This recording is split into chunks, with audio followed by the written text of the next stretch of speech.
Շարունակում ենք առավոտ լուսոն, լսում ենք լավ երաժշտություն, հասցեցինք հետաքրքիր թեմաների մասին արդեն պատմել մեր հեռուստադիտողներին, բայց հիմա շարունակելու ենք այդ բարի ու լավ ավանդույթը եւ խոսելու ենք մեկ այլ հետաքրքիր թեմայի մասին, արդեն մեր տաղավարում ներկա հյուրի հետ։ Թեք տեղ թատրոնում լինելու է երկու առաջնախաղ միանգամից։ Եվ այսպես մեր հյուրն է բեմադրիչ Նանոր Պետրոսյանը, Նանոր բարի լույս, շնորհակալություն, որ օրը սկսեցիք հենց մեզ հետ եւ պատմեք ինչու ընտրեցիք հենց այդ երկու պիեսները եւ որոնք են։ Ես լավ շնորհակալ, որ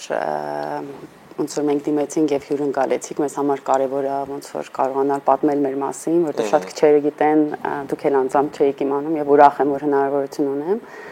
Ուրեմն անդրադարձ ենք արել Սերբ հեղինակ Բիլյանա Սերբյանովիչի Բելգրադյան երերգություն թատերգությանը, որը պատմում է Յուգոսլավիայի պատերազմի ժամանակ սերբ փախստականների մասին, ովքեր ապրում են Եվրոպայում, Ավստրալիայում եւ Ամերիկայում։ Ու մեզ համար կարևոր էր այս գործին անդրադարձը, որովհետեւ կարծում եմ, որ մենք Սփյուռքին, մեր Սփյուռքին չենք ճանաչում, հատկապես հետխորթային շրջանի Սփյուռքին, որ ձևավորվել է եւ իրենց վերաբերմունքը հայրենիքին ու կարծում եմ այս գործի միջոցով մենք կարողանանք հայ հանդիսատեսին, հայ հասարակությանը նաև պատմել իրենց պատմությունները եւ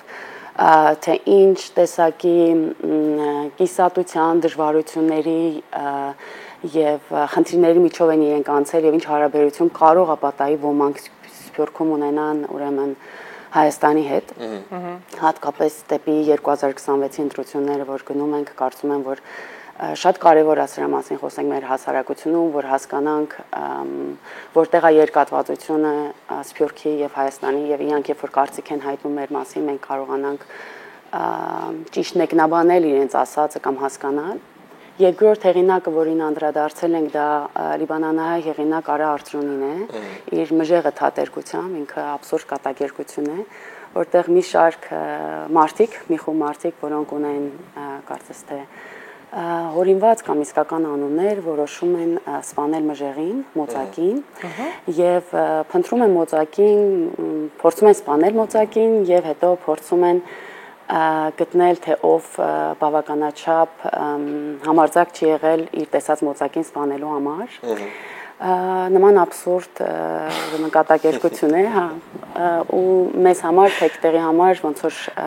միշտ 12-13 տարիների ընթացքում առաջնային ա եղել հայ հեղինակներին անդրադարձը,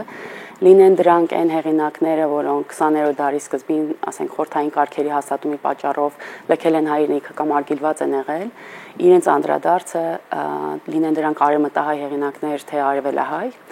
ինչպես նաև հայ հեղինակներին ժամանակակից ունենք շարք այդպես, այս տարի եւս սպասվում է, ու Արա Արծրունին ոնց որ այդ շարքի ծիրուն պետք է դիտարկել, որ մենք ոնց որ արել ենք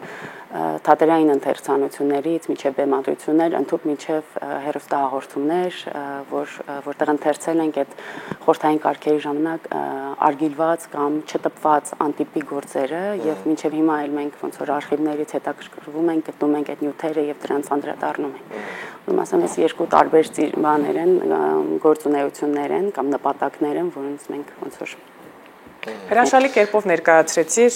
թե ինչ պրեմիերաներ են սպասում, ինչ պիեսներն են ներկայացված, բայց այնուամենայնիվ ինձ հետաքրքիր է, թե ինչպես է ընտրում, թե ինչ է սիրում, ինչ է պահանջում հանդիսատեսը, ինչ է հետաքրքիր կլինի իրենց այսօր։ Ես չեմ կարծում, որ ես շատ լավ գիտեմ դրա մասին, որտեղ ինքս ապրում եմ բավականին իզոլացված հասարակությունից որպես անհատականություն, անշուշտ ապրում եմ Երևանում, ապրել եմ գրեթե ամբողջ կյանքս Երևանում եւ ունեմ երեխաներ, այսինքն սոցիալ շփում կա, բայց կարծում եմ լայն շրջանակների հետ ես այդքան մեծ շփում չունեմ եւ սուտ կլինի ասեմ, որ եւ երկրորդը չեմ կարծում, ոչ թե չեմ կարծում, այլ գիտեմ, որ մենք մեր գործունեության մեջ երբեք հստակ չգիտենք։ Չէ, ոչ թե հստակ չգիտենք, բայց որքան որ չենք հետաքրքրվում, թե արդյոք հանդիսատեսը կհետաքրքրվի թե չէ, արդյոք կա սրա համար հանդիսատես թե չէ, որը եւ դրական է եւ բացասական։ Բացասականը նա է, որ մեր հանդիսասրահը քիչ է, այսինքն հանդիսատեսի քանակը քիչ է, բայց նաև տալիս է մեզ ազատություն ստեղծագործելու եւ անելու ինչ որ մեզ իսկապես հետաքրքրում է, որտեղ խմբային աշխատանք է մեզ մոտ այդ դասական թատերային հիերարխիան չկա, որտեղ կա ղեկավար, որտեղ կա տնօրեն։ Մենք մի խումբ ենք, որտեղ զբաղվում ենք ամենքս ամեն ինչով, հատակը մաքրելուց մինչև դեկորների պատրաստում, մինչև թարգմանությունը ընդհուպ, այսինքն Սրբլյանովիչի գործը թարգմանվել է խմբային բանով, անշուշտ հետո խմբագրմանը հանձնվել, բայց ուզում եմ ասեմ, խումբը ամեն ինչի մեջ ներգրաված է, աշխատախմբային, ուրեմն այդ իմաստով ավելի շատ մենք ինչին ենք հավատում այդ խմբով, որ իրականացնում ենք ոչ այդքան ցավոք մտածում ենք հանդիսատեսի մասին կամ այդ նորությունները հանդիսատեսին հասցնելու մասին, որը շատ բացասական բան է, հատկապես այսօրվա ինֆորմացիայի տարածքի, ինչպես ասեցիք նախորդ զրույցի ընթացքում, նախնական զրույցի, որ շատ միջոցառումներ ա լինում եւ մարդիկ պետքա դժվարությամբ են ընտրում որտեղ գնան, նույնիսկ ենթադրենք եթե այո, սղություն եւ տարապ, այսինքն այն հիմնարկները, այն կոմերցիոն նախագծերը, որոնք ունեն ավելի ներուժ ֆինանսական կապերի միջոցով, որոնք կարողանում են իրենց հանդիսատեսին հասնել, ցավոք մենք չենք կարողանում եւ որ ասեմ մեծ ճիք են գործադրում, այսինքն սխալ նաեւ մեր կողմից է այդել։ Բայց այսինքն սավություններից մեկն է, որի շուրջ նաեւ պետք է աշխատել եւ մտածել թե այսօր մենք դες քանի որ սխալները հասկանում են,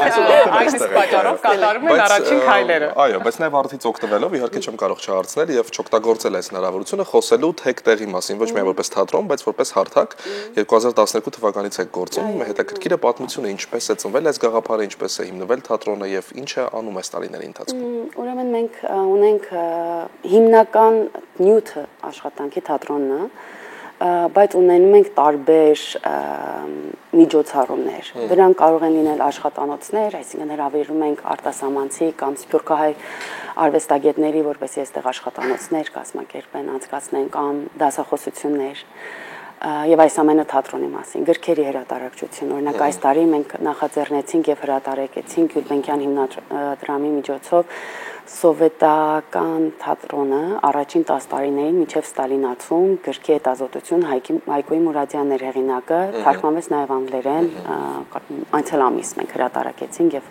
արեցինք հուլիսին սպասում է նոր գրքի հրատարակչություն Հասմիկ Խալափյանի կողմից, որը հետազոտել է արևմտահայ դերասանուհիների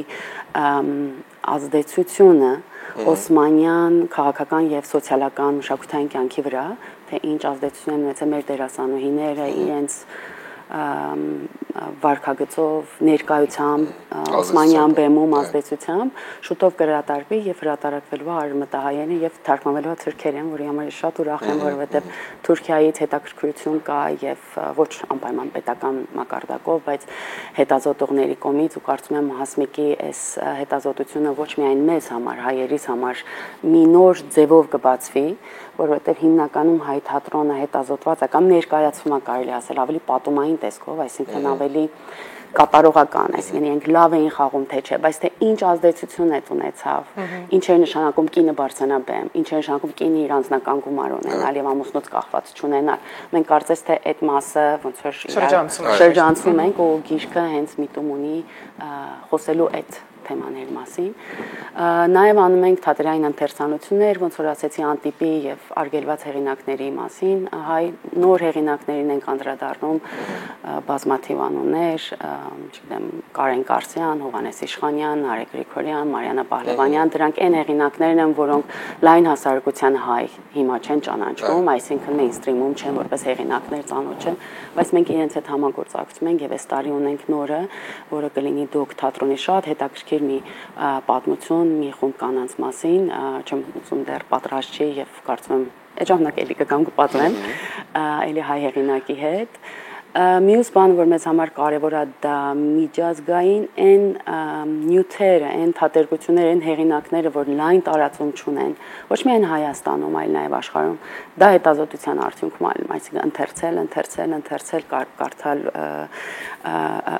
review-ներ, որ հասկանալ ինչ են ասում, ինչի մասին եւ գնալ գտնել այդ հեղինակին, օրինակ Բիլիան Սրբյանովիչը, Սովետական միությունում ընդհանրապես այս տարածքում ԱՊՀ տարածքում ընդհանրապես չի բեմադրվել։ Եվ ինքը առաջնային բան չի, բայց հիանալի հեղինակ է, ես իրեն գտել եմ լրիվ պատահաբար, ընթերցել եւ ունի ընդամենը 7 գրած թատերգություն, ինքը մի քիչ էքսցենտրիկ կին է, եթե կարելի է այդպես ասել, ու նենց չի որ շարունակական տենց կարիերա անում, բայց այս գործը հիանալի գործ էր ու շատ ճանաչելի մեզ համար։ Մեզ համար նաեւ է դա կարևոր ժամանակակից դրամատուրգիայի թարգմանությունը։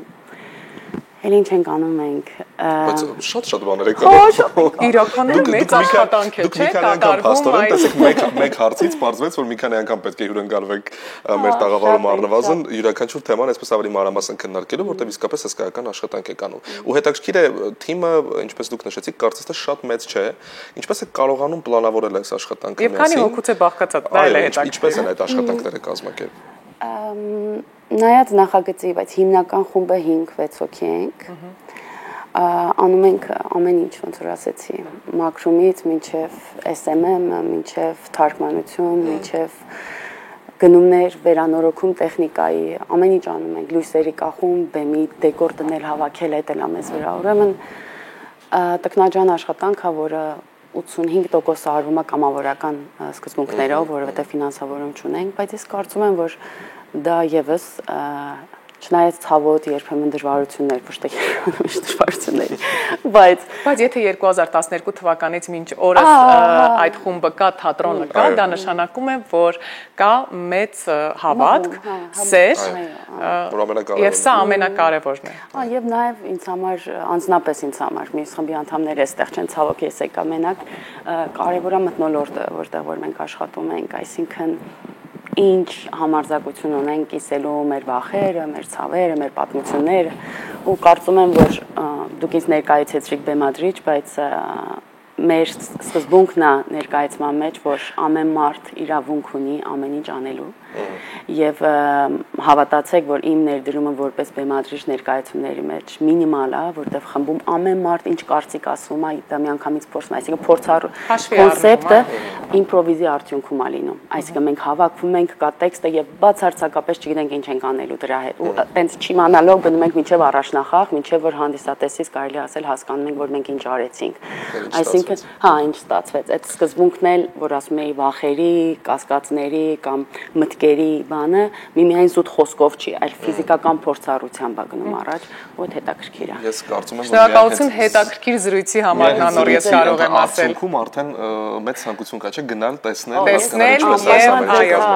սիրով ունեմ հրավիրատոմ անպայման մեր հեռուստադիտողներին եւս մեկ անգամ հիշեցնենք, որ հունիսի 13-ին եւ 27-ին կլինեն երկու առաջնախաղեր այս ներկայացումների, այնպես որ բաց մի թողեք հնարավորությունը տեսնելու դրանք, մենք էլ վստահաբար եթերում հնարավորություն կունենանք եւս մեկ անգամ խոսելու եւ հյուրընկալելու ձեզ։ Շնորհակալ ենք առավոտը մեզ հետ սկսելու համար։ Շնորհակալություն։ Շարունակենք եթերը։ Այո։